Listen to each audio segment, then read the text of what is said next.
El éxito de un país como Brasil es éxito también para América Latina, que pienso que estamos llamados a integrar un día. Quizás Brasil necesite menos la integración de otros países pequeños, pero para Brasil, a pesar de su tamaño, de su dimensión y de su población, se vería extraordinariamente beneficiado por la integración de América Latina. Defendemos la idea de la integración, esperamos que un día sea realidad. Entre otras cosas, cuando tenemos otra alternativa histórica y cuando hablamos de una América Latina unida y integrada, pensamos en Brasil. No concebimos el éxito de América Latina sin el éxito de Brasil. No concebimos el desarrollo de América Latina sin el desarrollo de Brasil. Y no concebimos la integración de América Latina sin la integração de Brasil dentro da América Latina. Eu gostaria de saudar todos os companheiros que comparecem a esse encontro, que eu particularmente presencio uma reunião da importância dessa realizada no Brasil, juntando setores extremamente importantes dos partidos democráticos e de esquerda do nosso continente. Nós iremos discutir como primeiro ponto as alterações na ordem internacional e o seu significado para a América Latina e Caribe. Depois iremos discutir balanço das lutas pela democracia e pelo socialismo na América Latina e Caribe. Depois iremos discutir problemas estratégicos da luta pelo socialismo na América Latina e Caribe. Iremos a melhor fórmula pela qual iremos tirar algumas conclusões para que possa nortear daqui para frente a atuação dos setores da esquerda da América Latina y do Caribe. He entrado ya en contacto con algunos centros de estudios de Panamá, de Colombia, de Ecuador, de Uruguay, de Argentina, de Chile, de Cuba. Un proyecto en el cual no es aventurado pensar desde el punto de vista político en una asociación de estados latinoamericanos. ¿Por qué no pensar en eso? Me han honrado con sentarse esta noche a oír estas ideas de un soldado, de un latinoamericano entregado de lleno y para siempre a la causa de la revolución de esta América nuestra. Un inmenso abrazo bolivariano para todos ustedes.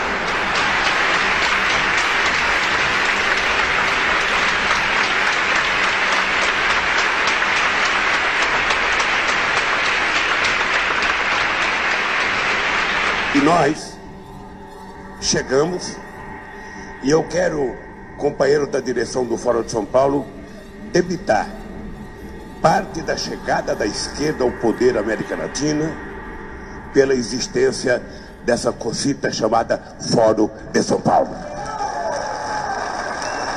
São Paulo foi fundado em 1990 por Lula, Fidel Castro e Frei Beto. A ideia parece que foi do Frei Beto, que passou por Lula, que passou por Fidel Castro, que adorou a ideia. Que era articular todas as organizações de esquerda e restaurar o movimento comunista na América Latina, que naquela altura estava em crise por causa da queda da União Soviética. Quando passaram, no 15º aniversário do Foro de São Paulo, o Foro de São Paulo já tinha mais de 200 organizações que pertenciam a ele, entre as quais tinha partidos políticos legais, organizações terroristas, narcotraficantes, tudo misturado, tá certo? Numa suruba política dos demônios, né? Então dizer que não há associação entre PT e Farc, isso é mentira, porque se não há associação, eles não iam fazer assembleia juntos e tomar decisões juntos e assinar solidariamente. Então a existência da conexão PT-Farc é uma coisa que está documentada nas atas do Foro de São Paulo, assinada pelo seu então presidente, senhor Luiz Inácio Lula da Silva. Deixa eu tirar uma outra dúvida que toda hora aparece, especialmente no noticiário internacional. Fala-se, eu não acredito nisso, mas eu quero colocar isso na entrevista, de uma aliança, de um eixo Chaves, Fidel e Lula. Ô Boris, você sabe que isso é no mínimo uma piada de mau gosto, claro. E eu te aconselho até não repetir isso. Foi aqui. E devemos muito aos companheiros cubanos. Devemos muito aos companheiros cubanos. E o Chávez vai fazer muita falta. E eu espero que o Maduro cumpra exatamente o papel que o Chávez vinha fazendo para a integração da nossa querida América do Sul. Hoje eu estou de alma lavada, porque parecia impossível, há 4 anos atrás, nós 3 estávamos sentados numa mesma mesa, comunicando, finalmente, demos um passo importante em benefício dessa grande nação sul-americana.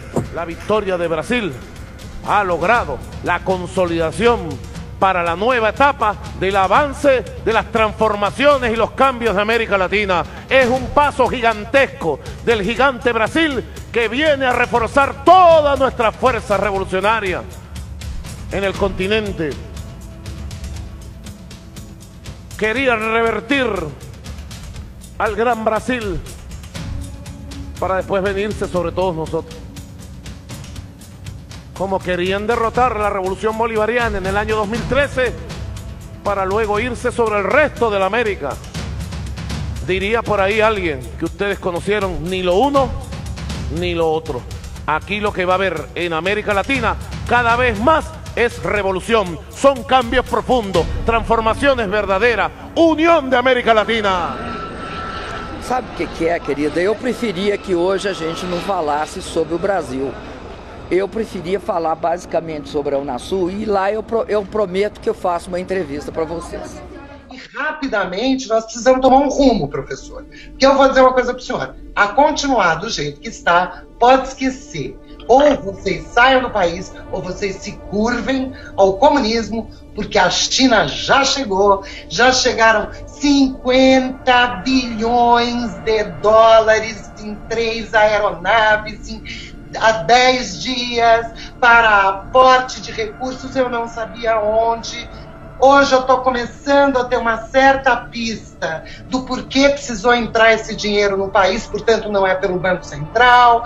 Coisas terríveis estão acontecendo na política de bastidores. A Rússia tem tido uma certa disputa com a China, mas agora eles também já estão aliados. Os dois vão dominar áreas estratégicas do país com acordos que a Dilma está assinando. Eu estava recordando uma conferência que eu fiz em 1989, com o título O Fim do Ciclo Nacionalista. E eu dizia o seguinte: toda a cultura brasileira, desde o século XIX, ela se estrutura em função do conceito de nação, nacionalidade, nacionalismo e identidade nacional. São 200 anos de busca da identidade nacional. E acontece que, por uma infelicidade, esse país começa a se projetar no mundo no instante em que a época da formação das nacionalidades já acabou e nós estamos vendo a formação de grandes blocos regionais para suprimir as soberanias nacionais e integrar no futuro utópico o governo mundial. Então é a mesma coisa dizer, o nacionalismo brasileiro chegou tarde e nós estamos com um problema. Então, tudo em volta vai nos sufocar. E nós temos que usar muita inteligência para ver, nesta época onde tudo está nos cercando para abafar a nacionalidade, conseguir nos sair mais ou menos bem no meio disso. Então precisa muita criatividade, precisa muita audácia, precisa muita inventividade. E bom, eu falei isso em 89. Agora nós estamos vendo a pátria grande se formando e estamos vendo a Rússia e a China comprando o Brasil.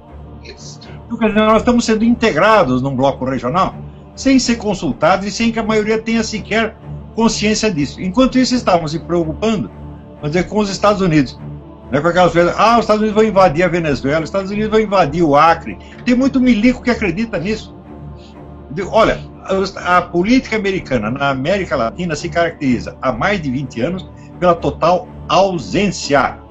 Você não tem sequer aquilo que se chama diplomacia pública, quer dizer, sai uma notícia falsa contra o país, o embaixador vai lá defender. Não tem nem isso no Brasil. Então, isso quer dizer, a presença americana não existe, mas existe um campo aberto, convidativo para a presença russo-chinesa. É isso que está acontecendo dentro dos nossos olhos. Eu pensava nisso em 1989 e ficava desesperado de ver que ninguém estava prestando atenção nisso aí. Mesmo milicos, que dizem que entendem já política, não entendem nada. Se tem 2 ou 3 que entendem lá, é muito.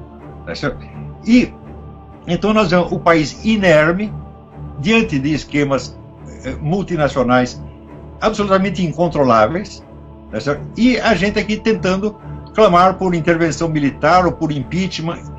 E eu acho que tudo isso, olha, intervenção militar, impeachment, todo objetivo focal que você puser agora está errado. O que nós temos que fazer é o seguinte: deslegitimar o establishment inteiro. Então, ao pessoal que é anti-intervencionista, eu digo, tá bem, você não quer intervenção militar, então você faça um movimento popular para deslegitimar o establishment, para isolá-lo, para que ele não seja reconhecido como governo. E daí você já criou um princípio de uma nova legitimidade e de uma nova legalidade. E para os intervencionistas, eu digo, você quer uma intervenção militar? Então, sabe o que você faz? Você pare de falar nisso e incentiva o movimento popular para criar uma situação que deslegitime o establishment, tá certo? E daí os milicos irão em sua ajuda. Então, pare de clamar por intervenção militar para os civis, que é o que você está fazendo, e fale com os militares. E com os civis você ajuda o movimento civil. Então, essas coisas convergem. Mas no Brasil, todo mundo pensa, as pessoas não pensam estrategicamente, nem dialeticamente, pensam doutrinariamente, em termos de contra e a favor. Elas pensam, o que eu quero, o que eu gosto, o que eu amo e o que eu detesto. Eu digo assim, não vai. Você está tratando a coisa numa clave puramente de preferência emocional. Né? E, nesta hora, é urgentíssimo você ser muito inteligente, muito calmo, tá certo? E muito realista. E tentar, sobretudo, fazer as coisas convergirem e não divergir em discussões idiotas. Você é contra ou a favor da intervenção militar? Digo, bom, você pega um cara não intervencionista e digo, olha, a situação se agrava, o PT consolida o poder, daí vem os milicos e derruba os caras. Você vai ser contra? Não, ninguém vai ser contra. Não. Você pega o intervencionista e diz, olha, você quer intervenção militar? Quer. Vamos supor que a intervenção militar não aconteça. O povo se reúne, faz uma intervenção civil, derruba esses caras. Você vai ser contra? Não. Então, vocês estão falando a mesma coisa. Quando mudaram a capital para Brasília, o efeito foi exatamente esse, deixar o establishment inatingível. Isso. Para que eles possam resolver tudo entre eles sem que ninguém no país nem saiba o que eles estão decidindo. Tá certo? Então, foi uma hierarquização fora do comum. E a diferença de governo e povo estava assim, ficou assim. Né? Então, ficou tudo difícil. Qual é a solução? Ignorar Brasília, virar as costas, dizer nós não os reconhecemos, nós não os obedecemos, nós não queremos ouvir vocês. Nós estamos criando um novo Brasil, uma nova política brasileira, a partir das raízes na sociedade, a partir da transparência e do discurso franco. Por isso que eu acho que o panelaço é a maior invenção. A coisa mais eficaz que tem no país é o panelaço. Não deixa falar mais. Não deixe falar, não obedeça, não reconheça. Você diz, senhora presidente é o caralho. Você é uma usurpadora, você foi eleito por uma invenção, numa eleição com apuração secreta. Você sabe quem inventou a apuração secreta? Foi Andrei Vichinsky, que era o interventor soviético na Látvia. Chegou lá, fez uma eleição com apuração secreta para impor o regime. É uma invenção comunista que os caras estão aplicando no Brasil. E todo mundo aceitou. Todo mundo aceitou. Quer dizer, agora, se você aceita isso, bom, o resto você vai ter que engolir também. Então, não aceitamos, você não é que nós queremos o seu impeachment, você nunca foi presidente. Né? Você foi eleita por fraude, não interessa se roubaram 2 votos aqui ou 2 votos ali, a apuração secreta em si é fraude.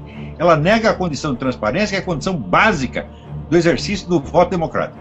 Então, não houve eleição, houve uma fraude monstruosa. Então, não adianta você dizer que houve fraude e continuar chamando de presidente. Se ela aparecer na minha frente, eu digo, presidente é o caralho, você não é presidente de coisa nenhuma. Você é um usurpador, você é uma ladra, sai daqui. Nós temos que mostrar o nosso total e profundo desprezo a essa gente. Agora, se nós queremos um ritual democrático, um ritual institucional, etc., bom, então nós vamos cair de novo na mesma armadilha. Nós temos que criar novas instituições, desde já, a partir da convivência popular, dos debates,